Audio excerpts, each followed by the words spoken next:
Bonjour à tous, ravi de vous retrouver pour ce nouveau numéro de Politique et Éco et pour le premier numéro de 2026. Je vous souhaite évidemment une bonne année, qu'elle soit la meilleure possible. Et pour ce premier numéro, nous allons parler avec notre invité Philippe Béchade des grandes tendances qui nous attendent pour l'année 2026. Philippe Béchade, bonjour. Bonjour, j'en profite pour présenter effectivement mes vœux à tous vos auditeurs. Et effectivement, je leur souhaite beaucoup de bonnes choses.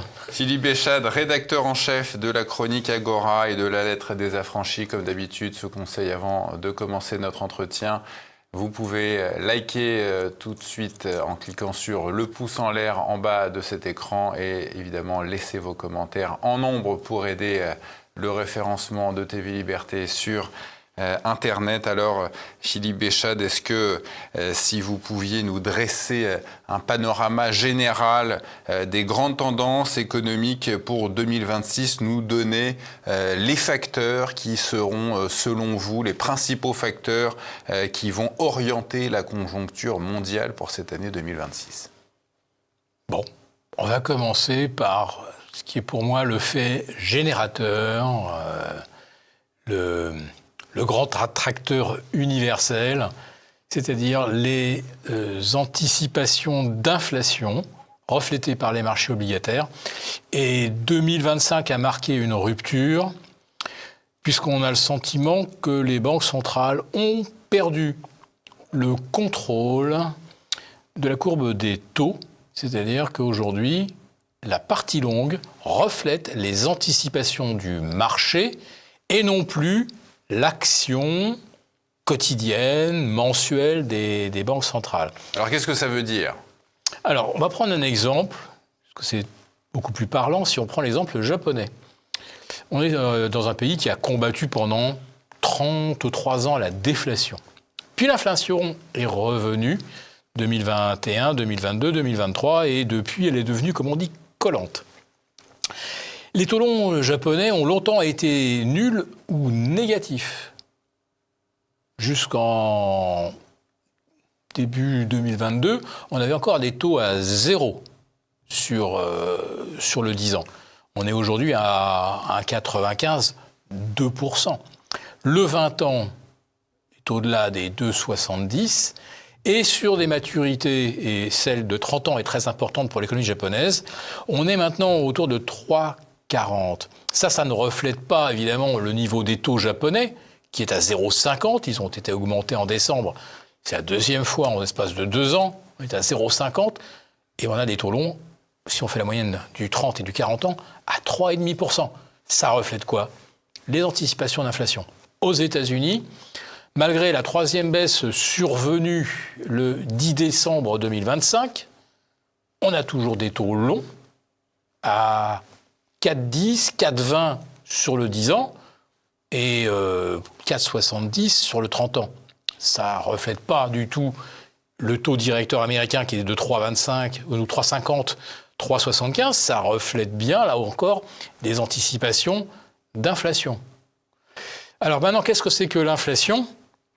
Ce n'est pas seulement des prix qui montent parce que le pétrole est plus cher, parce que les matières premières augmentent, qu'on est en pénurie d'argent physique, de cuivre physique, de cobalt physique.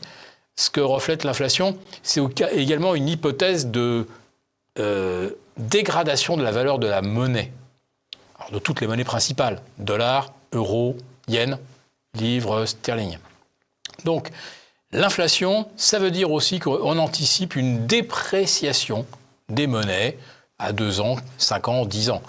Et encore, on est quand même relativement soft parce que je vous fais tous les paris que d'ici fin 2026, le dollar, l'euro auront certainement perdu plus de 4% de leur valeur. Donc, la rémunération des dettes et la rémunération de la monnaie, aujourd'hui, reflètent des anticipations et qui, à mon avis, ne sont pas suffisamment audacieuses pour que celui qui investit dans du dollar, dans des T-bonds américains, dans de l'euro, dans de l'OAT, dans du Bund, dans du BTP italien, je pense que d'ici 12 à 18 mois, on aura perdu beaucoup plus que la rémunération offerte par l'euro et par le dollar. Voilà, donc ça, c'est des choses absolument fondamentales, parce que les marchés, en général, quand on parle de marché, on pense surtout à Wall Street, tout ça est drivé par le sentiment que les taux baissent, comme ils baissent depuis 1981, on a pris des habitudes. Or là, c'est pas du tout ce qui se passe depuis maintenant 2 ans. Il y a un krach rampant qu'on ne veut pas voir, surtout au Japon. Des taux passés de moins 0,25 à 2%, des taux passés de 0 sur du 30 ans à 3,40, c'est une véritable révolution de la façon dont le système financier fonctionne. Pendant 33 ans, tous les marchés, tous les opérateurs d'une certaine surface financière, là je parle de plus de 100 millions de dollars, avaient accès à un marché qui est le marché des dettes souveraines, notamment japonaises, et accès au mécanisme du carry trade. Le carry trade permettait de se fournir en liquidité gratuite, puisque c'était ça, des taux zéro au Japon, c'était la liquidité gratuite. Vous empruntez en yens à 0, et vous vous placez ensuite sur de l'OAT à 3,50, vous placez sur du T-bond américain à 4,5, et vous encaissez la différence. C'est extraordinaire. Ça gagne à tous les coups. Et ça pouvait même gagner doublement, parce que comme la Banque centrale du Japon n'arrêtait pas d'émettre de nouveaux yens, ça flingue la valeur du yen. Donc vous empruntez à 0, et vous allez en plus de ça rembourser dans une monnaie qui va perdre de sa valeur. Parce que l'endettement du Japon, 230, 240, 250%, le yen, évidemment, il ne résiste pas. Et là, d'un seul coup, tout s'inverse. Le yen risque de remonter, en tout cas avec une rémunération à 3,5. Fatalement, il y a des gens qui vont avoir envie d'en détenir, et l'argent gratuit a disparu. Donc ça veut dire que tout ne repose plus maintenant que sur le bon vouloir de la Fed et de la BCE d'imprimer de l'argent. Mais ça ne sera pas de l'argent à 0%. Ça sera de l'argent à 3,25, 3,50 si tout va bien aux États-Unis, au premier trimestre. Peut-être aura-t-on une nouvelle baisse de taux en mars, sait-on jamais. Mais l'argent ne descendra pas très en dessous de 3%. Entre 3% et 0 au Japon, tout le paysage est en train de changer. Et là, pour l'instant, on fait comme si ça n'avait pas bougé. Donc, hausse des taux, dépréciation des monnaies dites occidentales. Vous nous parlez du Japon, le livre sterling, le dollar, l'euro. Mais qu'en sera-t-il dans les pays dits des BRICS ? Eh bien là, pour les pays des BRICS, je pense qu'on doit s'y intéresser. On doit s'y intéresser. La croissance, elle est là. Nous avons les déficits. Eux, ils ont des moteurs économiques qui, pour l'instant, tournent encore à plein régime. Le désendettement et les matières premières. En tout cas pour la Russie. La Russie, bien sûr. L'Inde, parce que il y a le coup de boost de la démographie. Et la Chine est au contraire en train de vieillir très vite. Même syndrome que le Japon, dans les années 90. Et vous avez pas mal de pays émergents, Asie du Sud-Est, qui deviennent également des usines du monde, où il y a vraiment de la croissance à capter.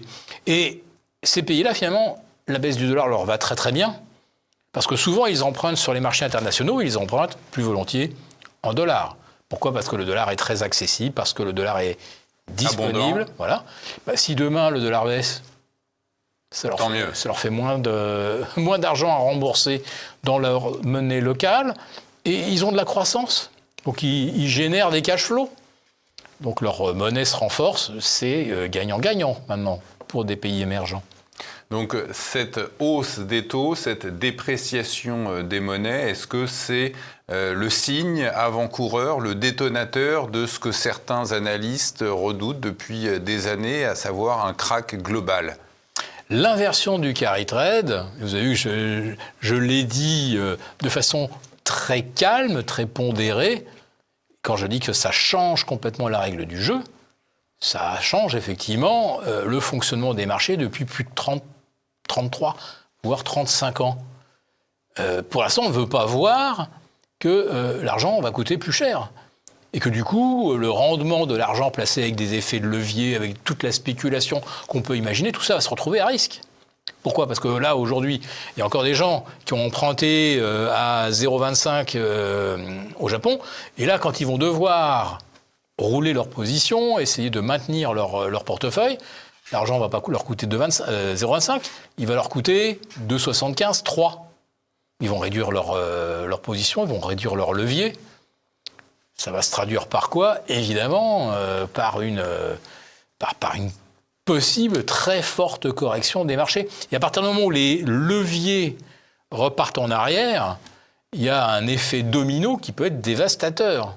Parce que tout n'a reposé depuis 2009 et les quantitative easing, tout n'a reposé sur le fait que l'on pouvait augmenter indéfiniment la taille des positions spéculatives parce qu'on pouvait toujours les refinancer à pas cher. Alors si maintenant il n'y a plus de liquidité pas chère et que c'est la BCE et la Fed qui impriment, il va se passer quoi ? On va faire exploser l'inflation. Et l'inflation, quelque part, c'est quand même un petit peu l'ennemi des marchés. Alors pas quand ils sont sur, on va dire, l'idée que les banques centrales vont reprendre la main à moyen terme et que finalement on peut faire confiance aux banques centrales, elles sont toutes puissantes, omnipotentes, infaillibles. Bah là, l'infaillibilité, elle n'existe plus, je vous l'ai dit déjà, elle ne contrôle plus les anticipations d'inflation. Le jour où on commence à douter de l'infaillibilité et de la toute-puissance des banques centrales, cette prise de conscience peut avoir des effets catastrophiques pour les marchés. Alors ça ne sera pas le cas pour les matières premières, ça ne sera pas le cas pour le pétrole, évidemment, parce que quand d'un seul coup des constructions spéculatives commencent à s'effondrer, on quitte le monde enchanté du virtuel où on va construire 100 data centers de 1 gigawatt et on va assister à la révolution de l'intelligence artificielle. Quand d'un seul coup le rêve bleu se dissipe, on revient sur du fondamental, c'est-à-dire des matières premières dont on a besoin pour la transition énergétique, du cuivre, parce qu'il faut recabler les États-Unis, il faut recabler l'Europe, il faut rajouter des gigawatts, etc. Ça se fait encore avec des bobines de cuivre. Il va falloir énormément de cuivre, il va falloir de l'aluminium pour les data centers. On va revenir aux choses concrètes. Pour l'instant, on est encore dans le narratif de l'IA. C'est une révolution et cette fois, c'est différent. On va en parler dans un instant de l'IA avec vous, Philippe Béchat, mais quand vous parlez de correction, quel scénario est-ce qu'on peut imaginer d'où pourrait venir cette correction ? Japon, Europe, États-Unis, quel scénario est le plus plausible ? Je vais rester très terre à terre. Au Japon, aujourd'hui, la Banque centrale perd des centaines de milliards sur son encours de bons du trésor japonais, puisque c'est elle qui achète tout. On sait que le Japon monétise sa dette. Ce n'est pas les étrangers qui achètent la dette japonaise, c'est la Banque centrale. Elle rachète ce qu'elle met sur le marché. Très bien. Tant que les taux restaient à 0, 0,25, 0,50, elle ne perdait pas vraiment d'argent sur son encours. Là, avec des taux à 3,5 sur les échéances longues, les maturités longues, elle commence à perdre des centaines de milliards. Alors c'était compensé également par son encours d'actions et d'ETF de valeurs japonaises. La Banque centrale du Japon, c'est un énorme hedge fund qui détient, comme n'importe quel spéculateur, des positions sur le marché japonais, les positions actions. Là, aujourd'hui, les plus-values latentes sur le portefeuille d'actions, bientôt, ça ne couvrira plus les pertes sur le marché obligataire. En 2008, les États avaient pu couvrir les pertes des banques parce qu'ils avaient encore des marges de manœuvre. Là, il n'en serait plus question aujourd'hui en Occident avec une dette au Japon qui s'élève à combien de pourcents, rappelez-moi ? 255% en ce début d'année 2026. Donc un tsunami possiblement venant du Japon qui couvrirait le monde entier ? Ah oui, parce que là, je le répète, c'est peu connu du grand public, mais le Japon a été la corne d'abondance des marchés pendant 30 ans. Et Shinzo Abe, qui est à la base de l'expression les Abenomics, c'est-à-dire une politique monétaire extrêmement agressive, extrêmement expansionniste. On maintient les taux artificiellement bas, on imprime beaucoup d'argent, on baisse les impôts. On a l'impression que c'est presque du Trump. Ça a fonctionné jusqu'en 2022. Je pense que ça a commencé en 2019 de mémoire. Donc il y a eu 3 années magiques où le Japon vraiment entraînait les marchés. Là, aujourd'hui, le marché japonais est en train d'être entraîné vers les abysses. Voilà. Et ce que ça veut dire, c'est que, outre le fait qu'il n'y a plus d'argent gratuit pour la planète, les Japonais, avec tout ce qu'ils perdent sur leur portefeuille obligataire, du coup, ils n'ont plus de marge de manœuvre pour aller acheter des bons du Trésor américain ou des émissions en euros.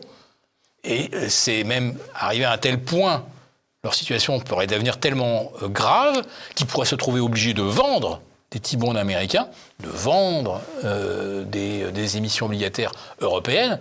Et alors là, c'est comme on dit le tsunami. Les États-Unis émettent des bons du Trésor à raison de 1000 milliards par semestre, 2000 milliards par an. Ce chiffre, ça rappelait quelque chose. C'est ce qu'on a mis sur la table en 2020 et 2021, en pleine crise Covid, quand on avait arrêté les économies. Donc la Banque centrale faisait les chèques, permettait de filer des chèques fédéraux. Là, il n'y a plus de Covid, il n'y a pas de crise, et on est sur un rythme d'émission de 2000 milliards. Mais c'est fou. Et couvrir ces émissions, il faut qu'il y ait de l'épargne mondiale. Et le principal épargnant, c'était le retraité japonais qui achetait des T-bonds américains, qui rapportaient 4,5, alors que ces bons du Trésor japonais rapportaient 0. Voilà, donc le carry trade, il concerne aussi les Japonais. Expliquez-nous concrètement, Philippe Echatte, si les Japonais se mettaient à vendre tout ce qu'ils ont aux États-Unis et ce qu'ils ont en Europe, qu'est-ce qui se passerait concrètement en Europe, en France ? Là, c'est le scénario de l'apocalypse. Ça veut dire qu'à ce moment-là, il faut que la Fed se mette à imprimer, c'est-à-dire qu'elle fasse comme la Banque centrale du Japon. Puisque c'est plus le Japon qui achète, il faut, et qu'il n'y a plus d'épargne mondiale disponible, il faut que la Fed se mette à imprimer. Et la BCE, de même. Et là, si on se met à imprimer, l'inflation dont je vous parlais, je disais, les hypothèses, c'est 3,5, 4%, on va passer à 8, 10, très vite. Si on imprime tous les dollars pour se substituer à l'acheteur japonais qui n'est plus là, qui en plus ça même vient vendre, et l'Europe, pareil, qui est étranglée par les déficits, la France en est un exemple, là, la planche à billets se met à tourner et les monnaies sont détruites. C'est-à-dire que vous imaginez la ménagère française partir chercher sa baguette avec la brouette, comme dans les années 30 à Berlin ? Non, on n'arrivera pas à un pain pour 1 milliard de Reichsmark, mais on risque d'avoir effectivement une inflation qui va beaucoup plus vite que toute hausse possible des salaires. On est passé pas loin de la correctionnelle, faut se rappeler, fin 2021, on était à pas loin de 10% d'inflation dans certains pays européens. On a même passé la barre des 10, je pense, dans les pays baltes, par exemple. Ça peut aller très très vite. Et là, évidemment, ceux qui aujourd'hui se sentent confortables, ce sont ceux qui ont acheté des actions, parce que les actions protègent contre l'inflation, mais une inflation mesurée. Mais si du jour au lendemain, l'inflation devient délirante, les actions vont plus protéger grand-chose. Pourquoi ? Parce que c'est le pouvoir d'achat de ceux qui font marcher l'économie, c'est ce pouvoir d'achat qui va être inexistant, et les entreprises ne vont plus gagner d'argent. Elles vont vendre à qui ? Si la monnaie est détruite et que les gens n'ont plus d'argent dans leur poche, qu'est-ce qui va faire tourner l'économie ? Voilà, on arrive à une sorte de game over. Donc, qu'est-ce qui se passe dans ces moments-là ? Il faut refonder le système financier, il faut refonder le système monétaire. On va y arriver un jour. Pour l'instant, on arrive à repousser l'échéance, et encore, et encore, et encore. On a un euro dysfonctionnel depuis 25 ans, un euro qui a avantagé l'Allemagne, désavantagé la France, en partie l'Italie. Il y a un moment, ça ne tiendra plus non plus. 25 ans de monnaie inadaptée, il y a un moment, il faudra prendre des mesures aussi. On a vu quand même aux États-Unis ces dernières années une grande résilience dans l'économie. Est-ce que le pari de Trump de relocaliser son industrie peut être tenu ? Mais il n'est pas gagné. Il n'est pas gagné parce que les États-Unis ne sont pas capables d'avoir une productivité et de sortir des produits compétitifs par rapport au Mexique. Je parle pour le voisin le plus proche pour l'automobile.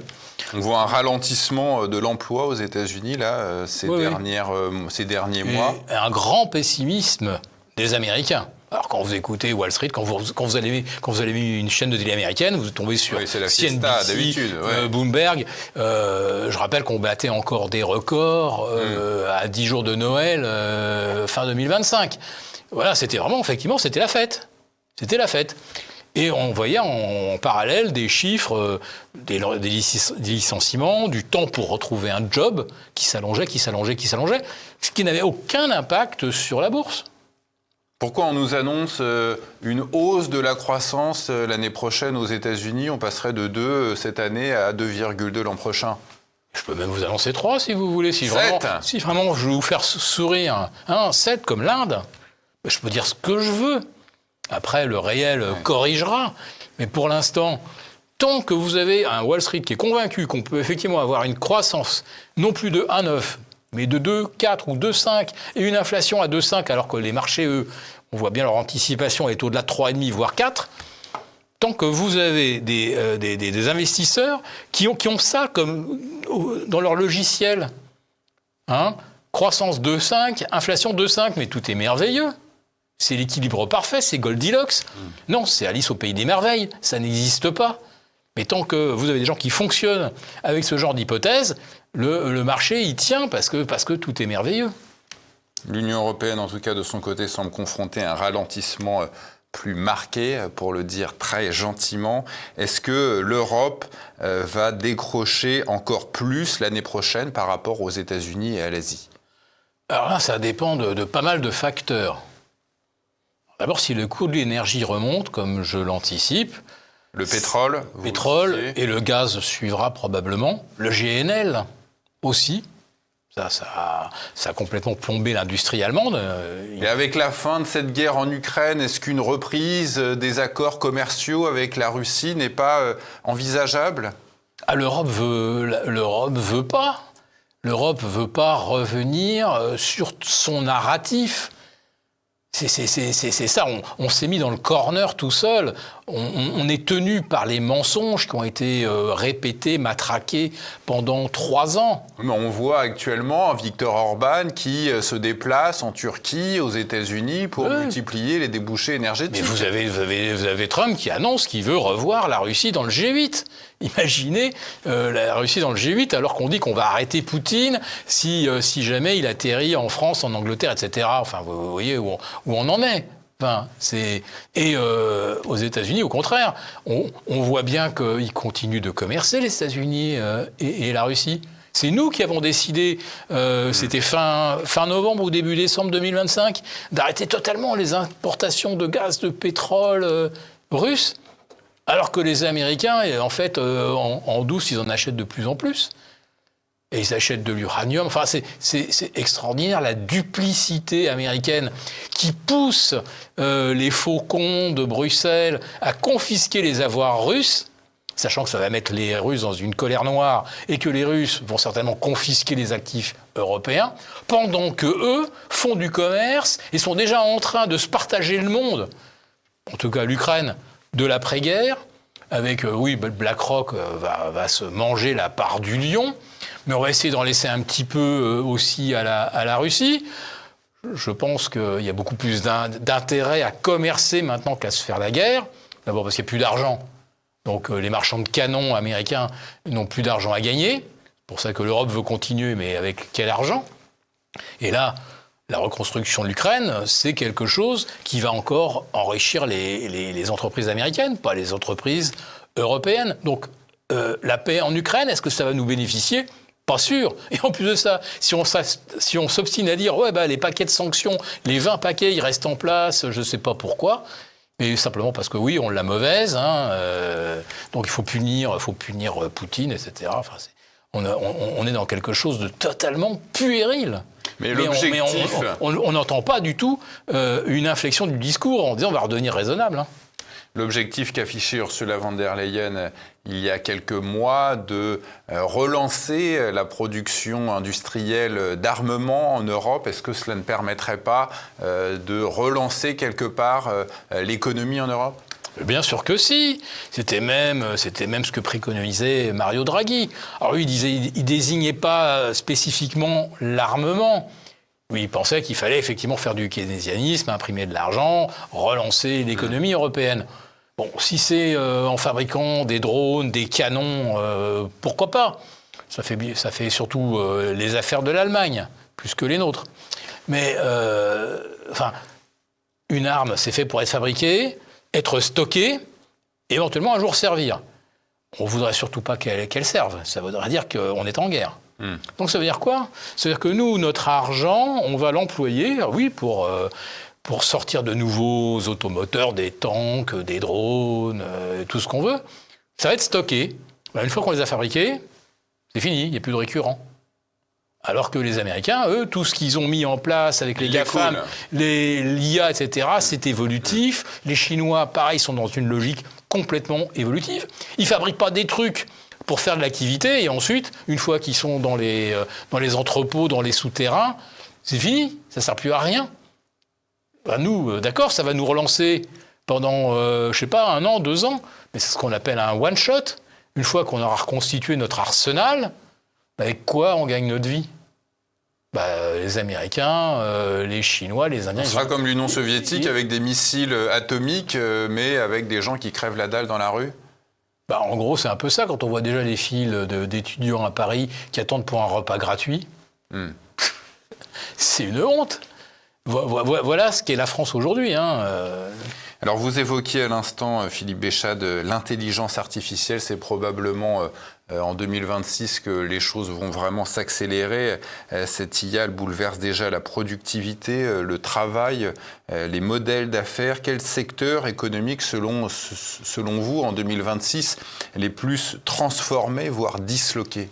On va faire court. Il y a tellement de métiers qui vont être... disruptés, impactés. 25% d'emplois disparaissant d'ici 2027.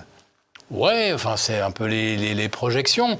Finalement, qu'est-ce qui ne va pas être impacté ? Alors, votre dentiste, votre plombier, votre électricien, tous les manuels, celui qui vient réparer votre ascenseur, si jamais c'est dans un immeuble. Ça, il y a des choses qui ne se délocalisent pas. Mais l'intelligence, effectivement, il y a du souci à se faire. On voit d'ailleurs bien que les cabinets conseils, qui vivent en vendant des heures d'ingénieurs, etc., de consultants, aujourd'hui, vous appuyez sur un bouton, Gemini 3, Grok 2 et Claude version 4, et ça vous pond un PowerPoint vous pouvez mettre ce que vous voulez, 10, 30, 40 pages, et avec, à la fin, des préconisations qui sont totalement optimisées. Et c'est pourquoi vous voyez les cabinets conseils, les Big Five, qui commencent à licencier des ingénieurs. Est-ce qu'on peut imaginer l'État français licencier des fonctionnaires parce qu'on aura une intelligence artificielle ? Je vous vois sourire déjà. Liquidation de la fonction publique, parce que ça coûtera moins cher de payer un ordinateur qui nous fera tous les calculs, qui enverra les courriers, etc. C'est là le mal français. On s'en est déjà parlé dans un précédent débat. Il est hors de question pour les élus de la République ou pour ceux qui gravitent à Bercy, l'Élysée et Matignon... Taper dans le mammouth. De taper dans le mammouth et c'est de piquer les pantoufles dorées du copain. Et réciproquement, le copain, il va pas venir dire ouais, mais là, peut-être qu'on gaspille un peu d'argent et ça veut dire qu'on va supprimer telle agence, on va supprimer les dotations à telle ONG, on va supprimer tel comité d'experts. Non, parce que c'est le copain qui va se retrouver en difficulté. Donc, financer des trucs complètement inutiles et qui sont le fait du prince, ça, c'est quelque chose sur lequel la France ne va pas revenir. C'est une véritable tare ontologique de ce pays aujourd'hui. Hein. Et d'un point de vue économique, où en est la France dans le développement de ces intelligences artificielles ? Alors on avait Mistral, maintenant c'est parti en Suisse, c'est parti aux États-Unis. On n'est pas fichu de garder sur notre sol quelque chose qui a de l'avenir. On n'a pas été capable de garder les cartes à puce. Il faut se rappeler que Gem+, Gemalto, tout ça, ça a été racheté par les Américains. Et aujourd'hui, regardez, la puce, c'est aujourd'hui la poule aux œufs d'or des Broadcom, des AMD, Applied Materials... et TSMC à Taïwan, et maintenant Samsung en Corée du Sud, et Huawei en Chine. Huawei qui va devenir, je le dis, je l'affirme déjà en ce début d'année 2026, c'est un de mes pronostics, on va découvrir que Nvidia n'a plus le monopole de système d'exploitation de l'IA performant. Alors pour l'instant, si, au niveau architecture, ils sont devant, mais aujourd'hui, vous pouvez mettre en face des serveurs Huawei qui font le même taf, en prenant peut-être plus de place, besoin peut-être de plus de refroidissement, mais il y aura une nouvelle génération qui va arriver, qui vient de Chine, avec de nouvelles technologies d'impression, des puces, et de nouvelles architectures, et Nvidia, qui a été un des moteurs, si ce n'est le moteur de Wall Street 2024 et 2025, pourrait très très bien, d'un seul coup, découvrir que, à l'image de Nokia, dans les années 2000, on disait il n'y a rien au-dessus de Nokia, et rien ne viendra supplanter Nokia. 3 ans ou 4 ans plus tard, il y avait BlackBerry. 6 ans plus tard, il y avait Apple. Et Nokia n'existe quasiment plus. Donc, l'idée qu'on a un leader indéboulonnable, et en l'occurrence, on parle toujours de Nvidia, je pense que c'est une des idées fausses, et c'est aussi une de ces idées qui pourrait voler en éclats en 2026, avec des implications sur l'évolution de Wall Street très très importantes. Parce qu'une boîte à 5 000 milliards, avec derrière un Broadcom qui est à maintenant 2 000 milliards de capitalisation, enfin, vous voyez ces boîtes qui ne vivent que d'un statut supposé de leadership mondial, et on découvre que du jour au lendemain, ils ne le sont plus, et qu'on a formulé des hypothèses de gains astronomiques sur des hypothèses fausses. Quand vous avez 4 ou 5 boîtes qui pèsent 13 14 000 milliards, c'est-à-dire 35-40% du poids à Wall Street, et que celles-là se mettent à corriger, je peux vous assurer qu'il n'y a rien en face qui va pouvoir contrebalancer. Les dettes des États, les dettes publiques vont évidemment rester une des préoccupations majeures de l'année 2026. Tous les États occidentaux sont surendettés. Certains, parmi les BRICS, le sont aussi. C'est notamment le cas de la Chine. Est-ce que la soutenabilité de cette dette est réellement menacée pour l'année qui arrive ? Alors, en Chine, puisque vous le citez, oui, effectivement, l'endettement est devenu massif. Mais bon, c'est pas une économie ouverte. Donc la Chine, elle fait ce qu'elle veut. Si elle décide qu'il faut imprimer, enfin, il faut avoir de l'argent gratuit, ils auront de l'argent gratuit. Autant qu'il en faut. Bon, ils tordent évidemment le bras des lois du marché, mais ils s'en fichent, ils sont chez eux, ils font ce qu'ils veulent. Nous, le problème, c'est que nous, on est dans une économie ouverte et on est tous maintenant en concurrence, États-Unis, Europe, Japon, pour trouver les moyens de refinancer notre dette. Et l'épargne mondiale, elle n'est pas extensible à l'infini. Les problèmes chinois, ça veut dire que les Chinois consacrent leurs ressources à soutenir leur propre économie. Donc, ils ne viennent plus, effectivement, acheter des T-bonds américains. Mais ils ne viendront plus non plus acheter des OAT, des Bunds. Et à plus forte raison, si l'Europe commettait cette folie de confisquer les avoirs russes. À ce moment-là, plus personne ne laissera d'argent en Europe, ou juste le minimum pour que ça fonctionne. Mais on ne placera plus ces réserves dans une zone où, d'un seul coup, on peut décider que que l'argent le confisque. Voilà. Donc ça, ça peut être aussi une erreur monumentale, voire mortelle pour l'Europe. Parce que là, qui va vouloir nous refinancer si c'est pour vous dire demain, les dettes que vous nous avez achetées, aujourd'hui, on décide que, elles sont gelées. Voilà, bon, on vous verse plus les coupons, on vous verse plus les dividendes. Hein, on les confisque. Vous évoquiez un effondrement des monnaies tout à l'heure, Philippe Béchade. Quelle stratégie d'investissement est-elle encore possible aujourd'hui? Vous êtes un spécialiste en la matière avec votre média, la chronique Agora, la lettre des affranchis. Quel conseil est-il possible encore de donner? Je veux dire que ça va pas...